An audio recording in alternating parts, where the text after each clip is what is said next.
మూడో భాగం రాజకీయాల గోడ. కులమడ్డు కాదని తేలినా దానికి బదులుగా మరో గోడ లేచింది. మరింత పదునైనది, మరింత దగ్గరిది. రాజా తండ్రి ప్రసాదరావు 20 సంవత్సరాలుగా ఒక ప్రాంతీయ రాజకీయ పార్టీకి నిశ్శబ్దంగా అంకితమైన కార్యకర్త. ఎన్నికల సమయంలో కరపత్రాలు పంచుతూ, వార్డు కమిటీని నడుపుతూ. రాణి తండ్రి శేషగిరి ప్రత్యర్థి పార్టీకి అంతే అంకితం. ఒకసారి రైతు ఉద్యమంలో పోలీసుల చేతిలో దెబ్బలు తిన్నాక ఆ కోపాన్ని పతకంలా మోస్తున్నవాడు. ఆంధ్రప్రదేశ్లో కృష్ణానదిలా రోజువారీ జీవితంలో లోతుగా పాకిన రాజకీయాలు.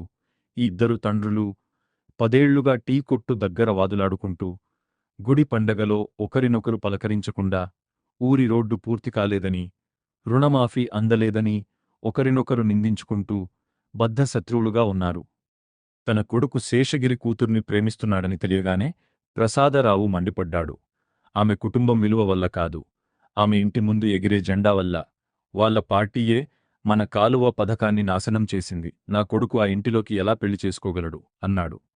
శేషగిరి కూడా అంతే కోపగించుకున్నాడు. ఆందోళన సమయంలో ప్రసాదరావు, వాళ్ల మనుషులు ఎప్పుడూ మా లాంటి రైతులను చిన్నచూపు చూశారు. నా కూతుర్ని ఆ ఇంటికి ఇవ్వను. మొదటిసారిగా రాజా రాణిల ప్రేమను అడ్డుకున్నది కులం కాదు, హోదా కాదు, వారి తండ్రుల దశాబ్దాల పాత మొండి రాజకీయం. ఎన్నికల సీజన్ రాగానే ఊరు 2 జెండాల రంగుల్లో చీలిపోయింది. ఒకే వీధి 2 చివర్లో ప్రత్యర్థి పార్టీల పాటలు లౌడ్ స్పీకర్లలో మోగుతుండగా, రాజారాణిగా కలిసి ఉండాలనుకున్న రాజా, రాణి తమ తల్లిదండ్రుల యుద్ధం మధ్యలో చిక్కుకున్నారు. రాణి అమ్మమ్మ సాయంతో వాళ్లు రహస్యంగా కలుస్తూనే ఉన్నారు. ఆమె వాళ్ల సందేశాలను తాంబూలం సంచిలో మడతపెట్టి మోసుకెళ్లేది. ఎస్టీడీ బూత్లో పనిచేసే రాజా బంధువు సాయంతో దుకాణం మూసిన తర్వాత ఫోన్లో మాట్లాడుకునేవారు. కులం భయాన్ని మనం తట్టుకున్నాం.